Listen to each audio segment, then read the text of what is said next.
Welcome to the Human Capital Innovations Podcast.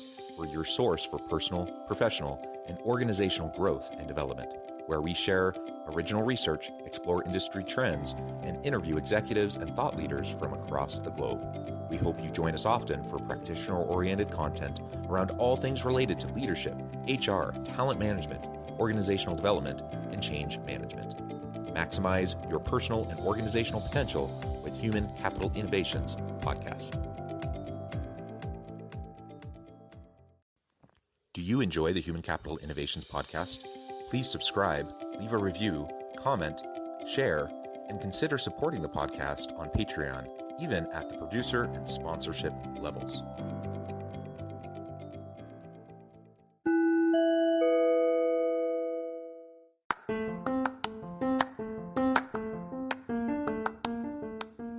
Welcome to the Human Capital Innovations Podcast. In this HCI podcast episode, I talk with Melinda Santiago about personal and professional branding for career success.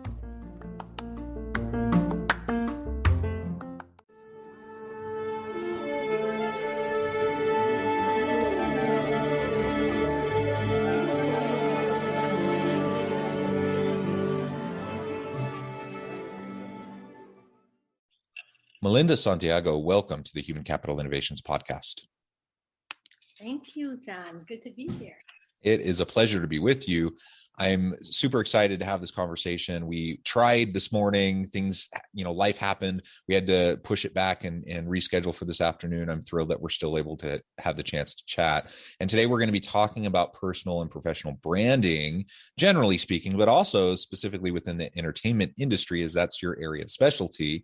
And really, we're going to explore what leaders can do not only for their own personal and professional branding, but in leading out and modeling for their people on their teams, how they can also do the same so that everyone can strive to fulfill their potential and prepare themselves for the next great opportunities that they might have. And that might be in their current organization, part of the same team on new projects, but it might mean new opportunities with new organizations. And we should always be looking for those opportunities and preparing ourselves the best we can. So, Melinda, you're going to be helping us unpack all of this and better understand how we can go about doing this. As we get started, I just wanted to share Melinda's bio with everybody. Melinda Santiago is a serial entrepreneur in the entertainment industry. For over 25 years, she has consulted, managed, and branded several celebrity clients to new successes. Integrity and respect are her driving forces in this once male-dominated industry. She is the CEO of the Santiago Firm LLC, an entertainment firm,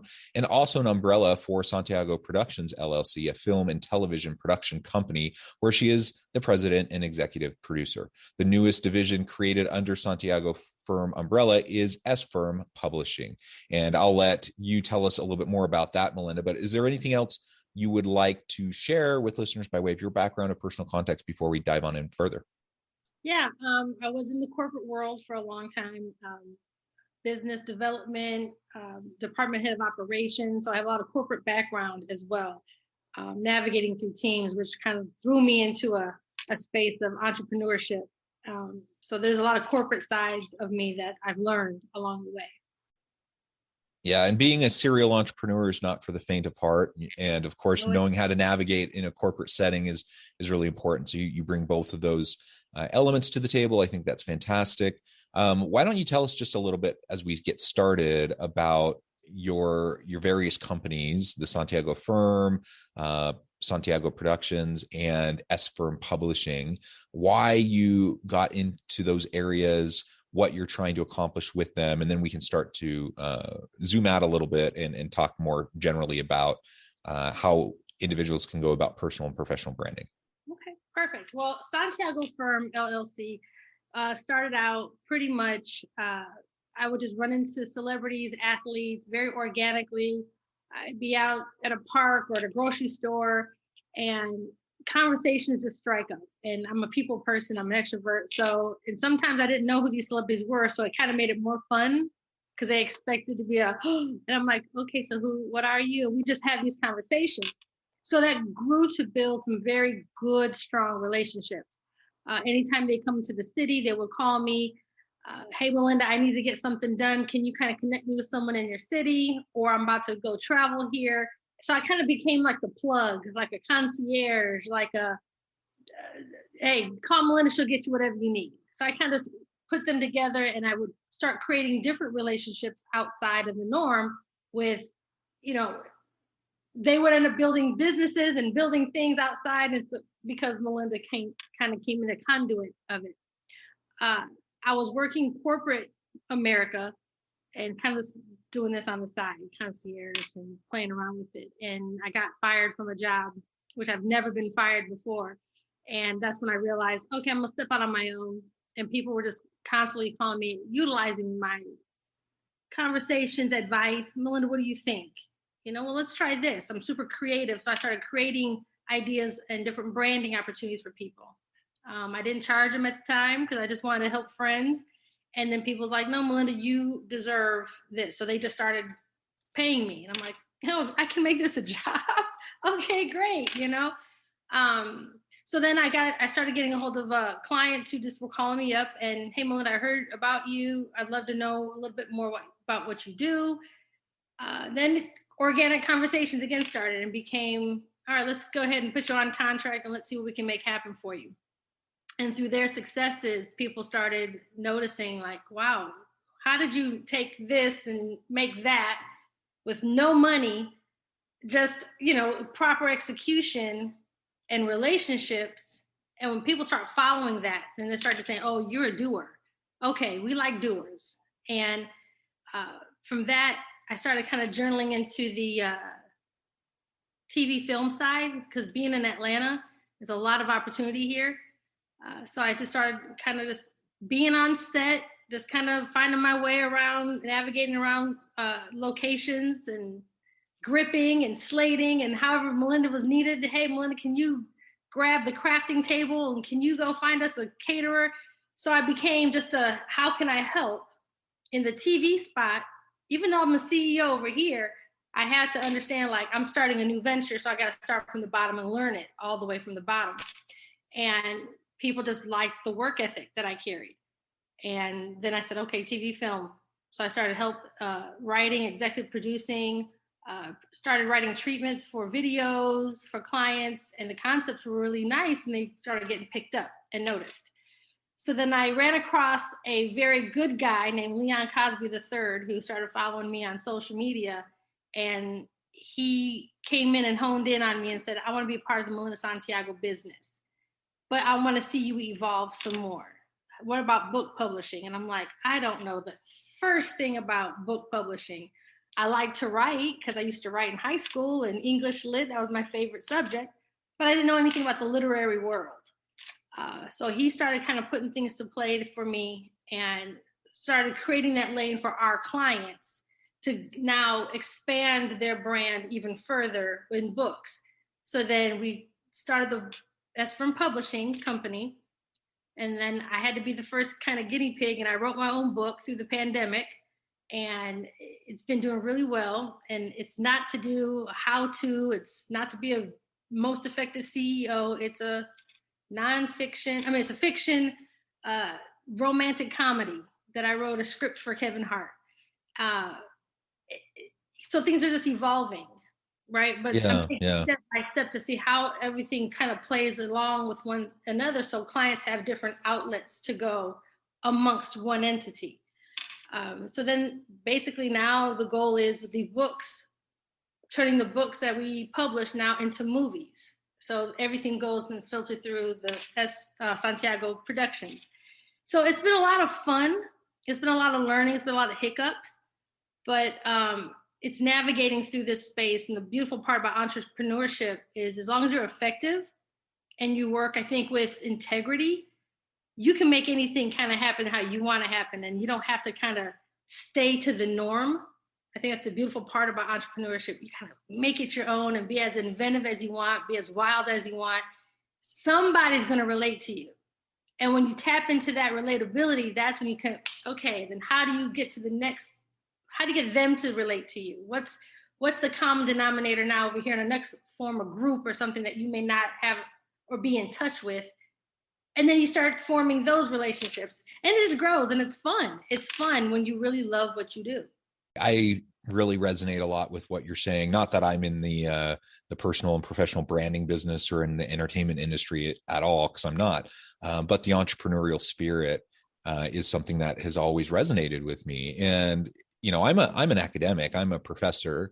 That's my day job and what I spend most of my time focusing on. But I've started my own consulting firm. I started a magazine. I started an publishing imprint, and this podcast and other things like that, just as means to disseminate, because I do lots of research and I talk to lots of interesting people, and I just want to be able to share with as big of an audience as possible the types of things that I'm learning about through my own research or through my conversations, my consulting engagements, those sorts of things, and give others the opportunity to do the same.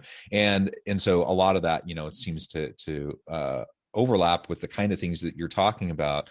And ultimately there's no substitute for just that entrepreneurial drive and spirit, where you just kind of wake up in the morning excited about a new project or a new venture or something new you're going to try. You have no idea if it's going to work. You're building the plane while you fly it. You're learning a ton, but that is invigorating, isn't it? It can be. And it also can throw you under the covers and say, what the hell was I thinking? It can go two ways, but that's the beautiful part about it. It's supposed to go two ways. Everything is not supposed to work. If that always worked, how do you learn? And I think when people get out of their perfectionist way and just allow and say, you know what, I may not make the right mistake. I may not make the right decisions right now, but they're not wrong decisions. They were a decision that was needed to be made, so I can move that out the way, so I can get better focus, or I can get a better direction, or I can start moving stuff out of the way. So there's been plenty of days I've thrown the covers over my head and been like, I'm not going to go back to work. I'm just going to let me go dust off my resume and try to get back there. But the other part, the exhilarating part that you spoke of, it is exactly that, knowing that you can get up and create something. And if it works, it's like, I am smart, or I am this. And it's needed, especially with social media the way it is now. It's a crime. It's a crime if we don't share. It's a crime if we don't try to make anyone that we can touch a little bit better, or a little more comfortable, or a little bit more happy. It's a crime if we don't take advantage of it. I love that framing. There's so much negativity around social media, and certainly there's plenty of perfectly reasonable critiques, right? And we have to be careful with how it seeps into our lives. But you're right, we're so interconnected, and we have the chance to positively influence. And I'm not just saying influence in terms of like being that influencer, the Instagram influencer, whatever. There's a place for those sorts of things. But I'm just talking about, like you said, positive influences where you can share some light in your life with others, and give them a hand up, give them an opportunity, share something that's useful to you, add value to the lives of those around you. And social media just provides a great avenue for that.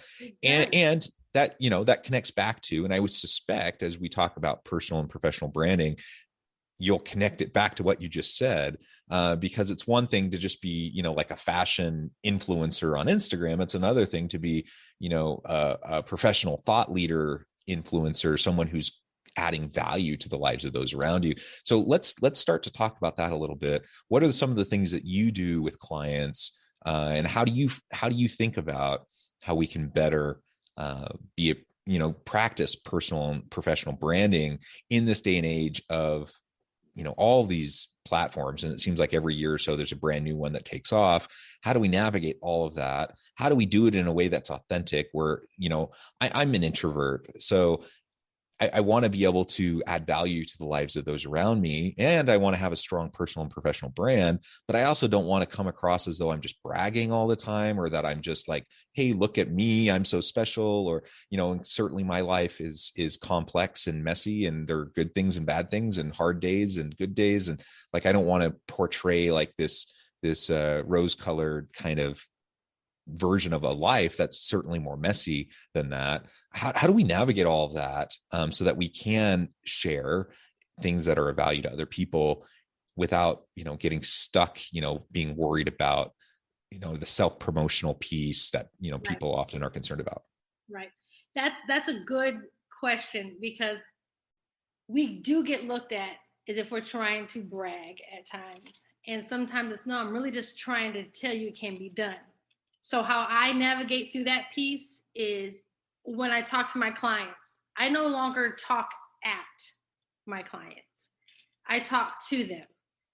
And I have to find out, and it's a long process sometimes, because you think a celebrity, oh, they just know it all, this and this and that. But then when you start to deep dive and you have real conversations with them before you execute plans and roll out campaigns, when you start to really navigate deeper inside a person's emotional state, it changes. You know, today they can be on top of the world, tomorrow they can be depressed. And you can't successfully roll anything out based off of one emotion. So I try to deep dive into my clients' fears. What are you afraid of? And the majority of those responses come back, I'm afraid of failure, because it's not just celebrities. It's just regular, everyday people that I talk to that I try to impact as well. It's about what is the fear of failure? And it's trying to get into a mindset and turning that mindset into a positive space. If you knew what on the other side of fear was glory, whatever glory looks like for you, success, reward, happiness, whatever that looks like for you, would you be fearful? And the answer was no, because I know. So is it the loss of control because you're not controlling it? Or is it that you truly are deathly afraid of failure? And why is failure looked at in a negative space?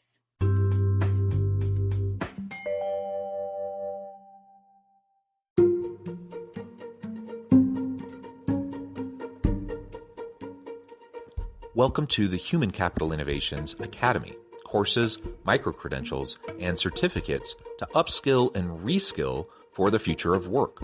All HCI Academy courses, micro-credentials, and certificates are designed, developed, and delivered by award-winning and internationally renowned scholars, educators, thought leaders, executives, and practitioners. Our courses, micro-credentials, and certificates will help you make your mark on the future of work and make an immediate impact in your organizations. Check out the HCI Academy and our many course offerings and certificates to upskill and reskill for the future of work.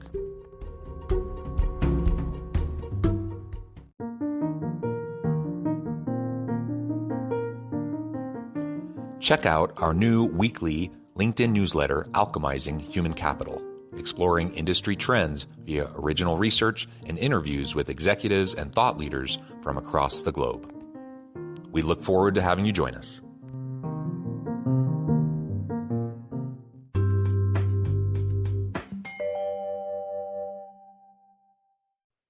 So that's how I kind of start talking with new clients, and clients like, what are your fears? What scares you about success? What scares you about you?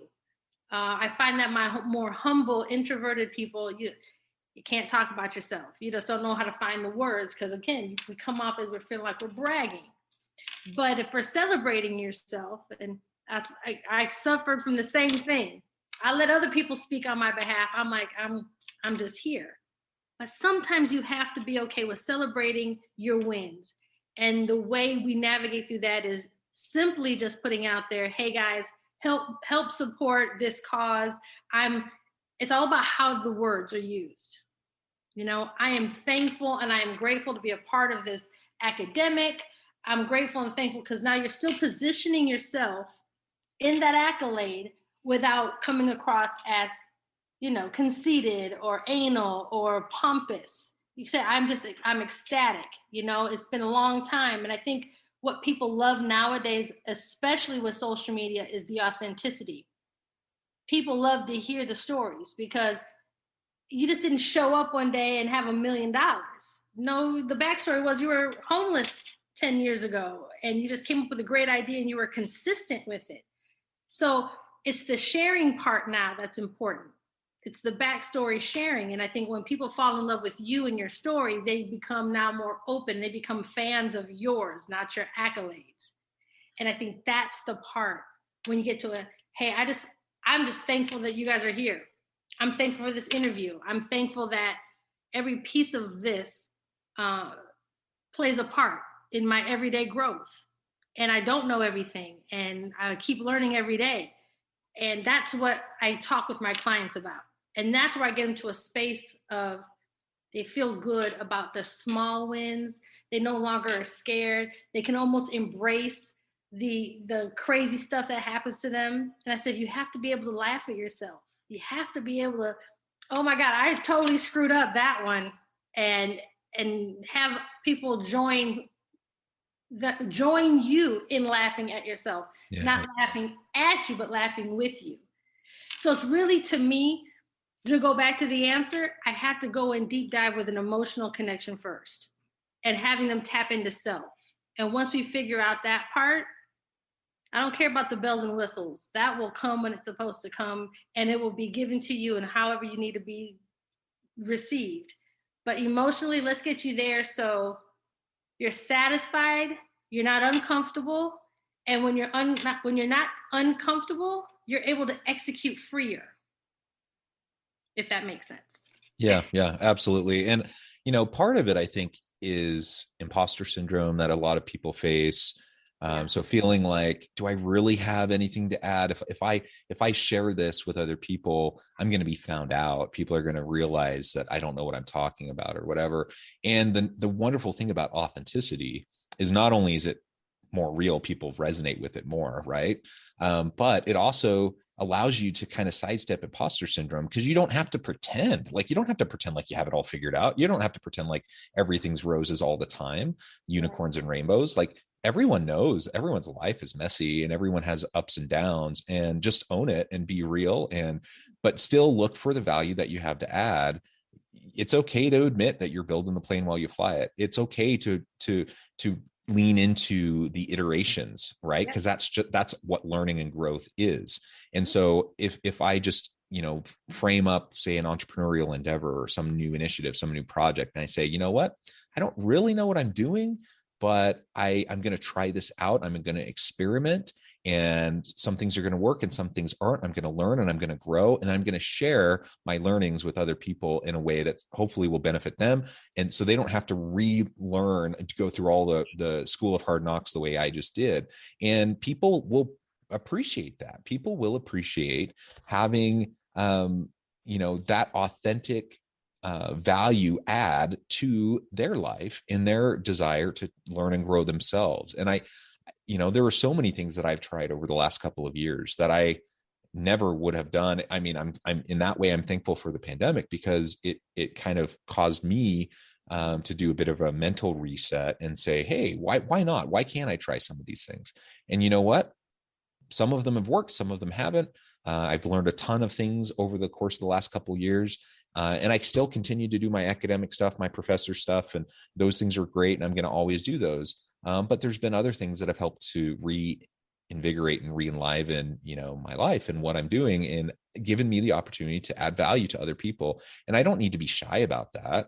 I don't need to be, I shouldn't be an arrogant prick about it either. But if I'm genuinely trying to add value to those around me, people largely will appreciate it. There will be some who will be jealous. There will be some who, will be off put by it, but you can't be all things to all people all the time. So pick your battles and then just try to add value. Yep. And I think too, even though I may know how to do something, but you're showing me another way that you did it. And then I could say, oh my God, I didn't even think I made it 2 steps harder. Or I can find laughter in our own mistakes. I'm like, oh my God, I did that same shit too. I did it too. I messed up. I realized I'm not a plumber. I thought I watched my dad enough, fix sinks. And I thought I have too many stories where I tried to be a plumber and I know I'm not. And horrible things happened. I think that's the beautiful part of us being able to share. It's the stories. It's the, oh my God, I did that too. Now we're brother and sister. Now we're confidants, because we're sharing those same crazy experiences in our failures, right? Or I think it's the comedy aspect of it. I mean, what I do know is people are voyeurs. They can know everything all day long, but they're still watching other people. It may not be for any kind of value. It may just be for the comedy effect. It could be just because I made their life feel a little bit better because my life was a little bit worse, and that's the beautiful part about sharing and developing.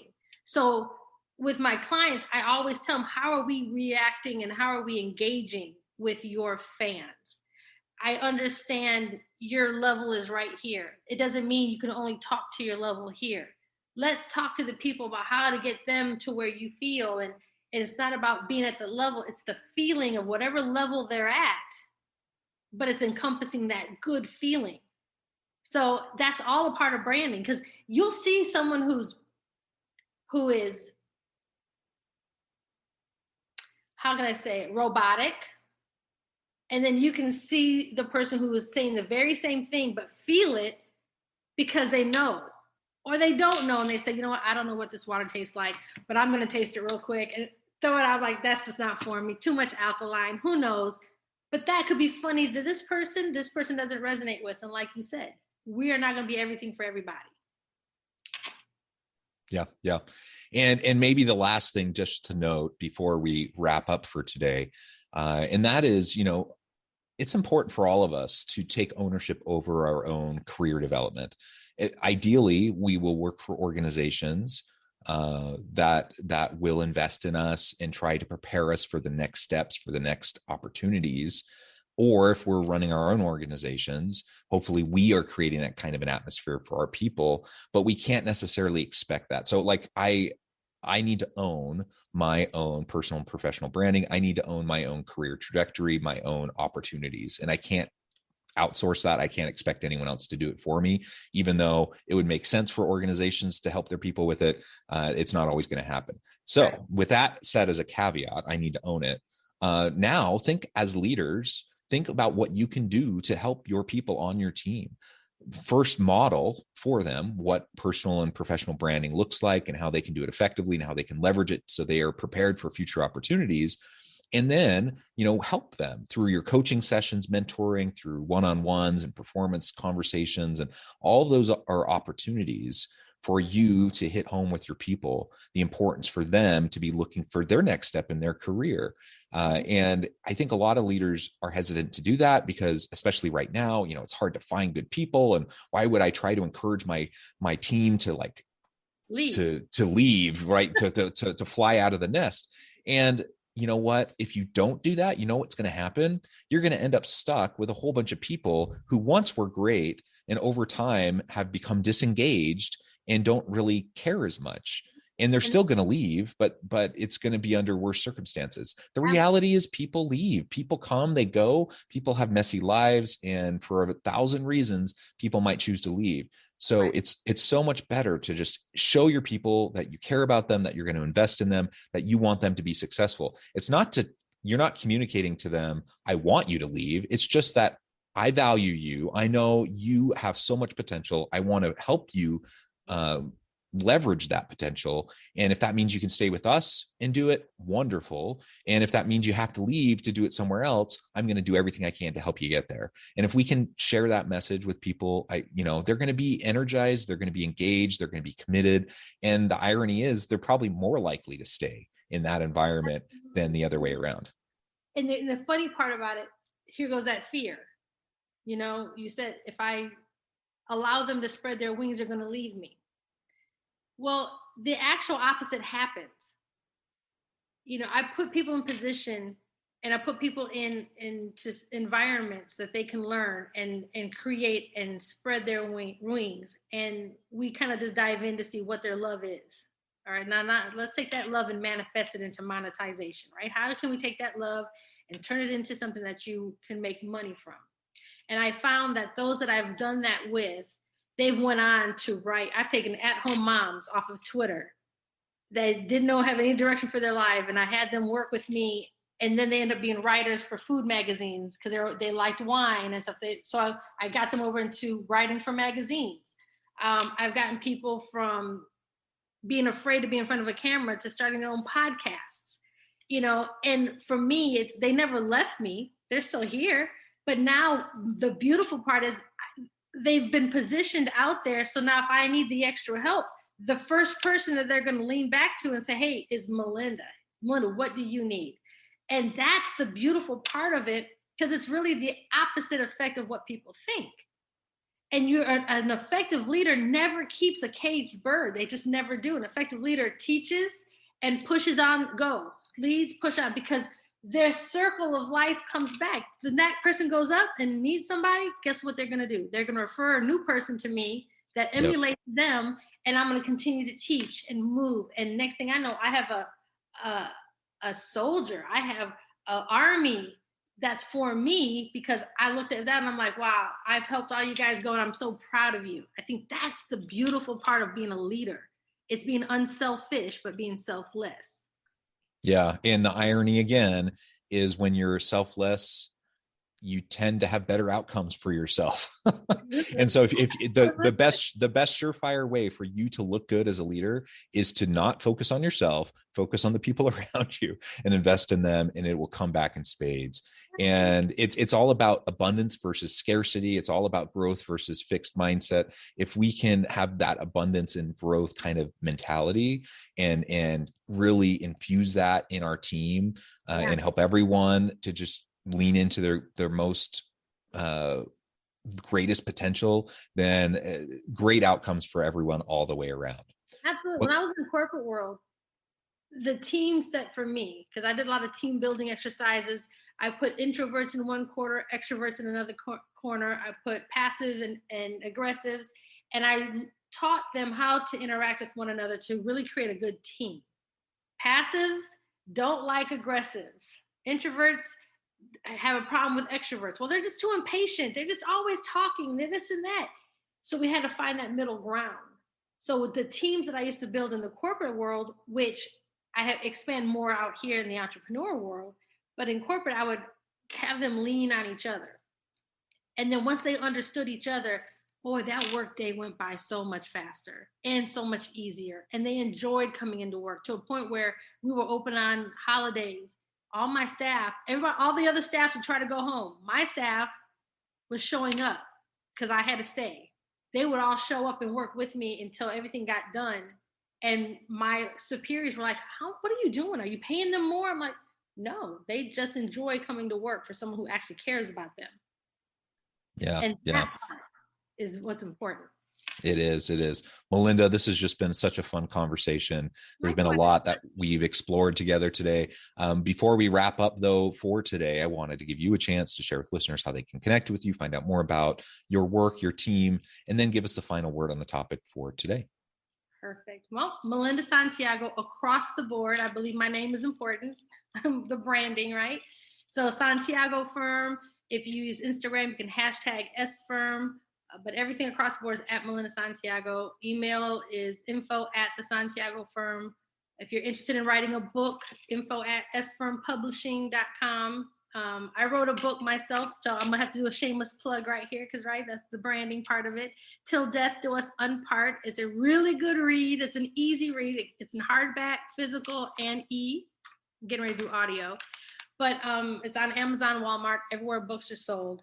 And tonight, I just want to say, thank you, because again, these team buildings, I've made a new friend with you, John. I love the fact that you are a professor. I love the fact that you're getting out there as an introvert to do podcasts. I believe in you. And the word for today is, for me, efficiency, execution, and love. I love. Just love. Wonderful. I love it. Melinda, thank you so much. It's been a pleasure. I encourage listeners to reach out, get connected, find out more about what Melinda and her team can do for you. And as always, I hope everyone can stay healthy and safe, that you can find meaning and purpose at work each and every day. And I hope you all have a great week.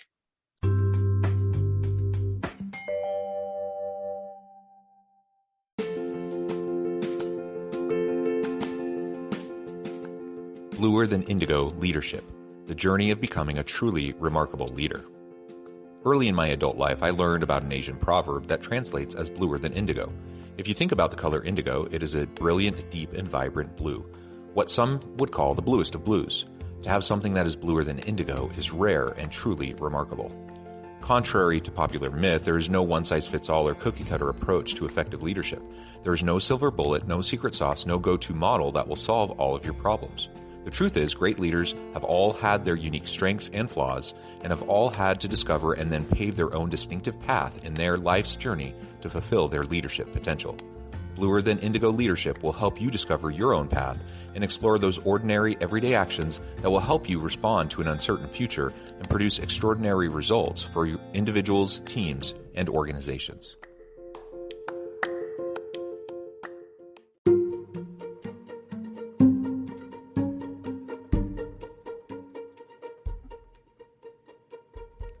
Check out Human Capital Innovations magazine, Human Capital Leadership.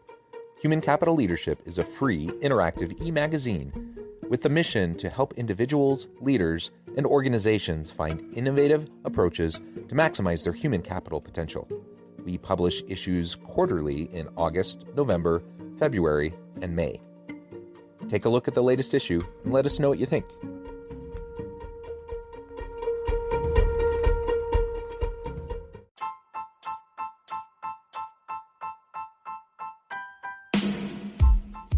The alchemy of truly remarkable leadership. Ordinary, everyday actions that produce extraordinary results.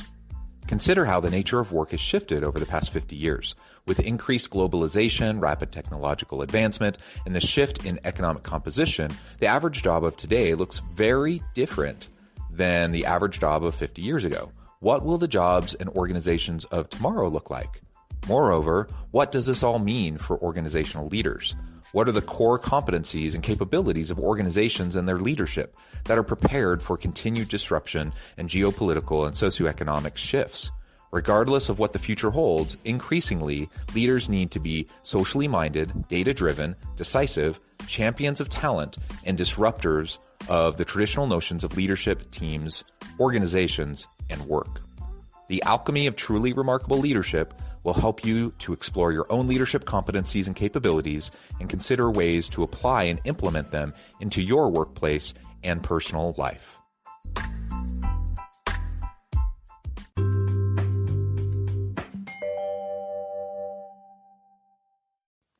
Do you enjoy the Human Capital Innovations podcast? Please subscribe, leave a review, comment, share, and consider supporting the podcast on Patreon, even at the producer and sponsorship levels. Thanks again for joining us for this episode of the Human Capital Innovations podcast. I hope you stay healthy and safe and that you have a great week.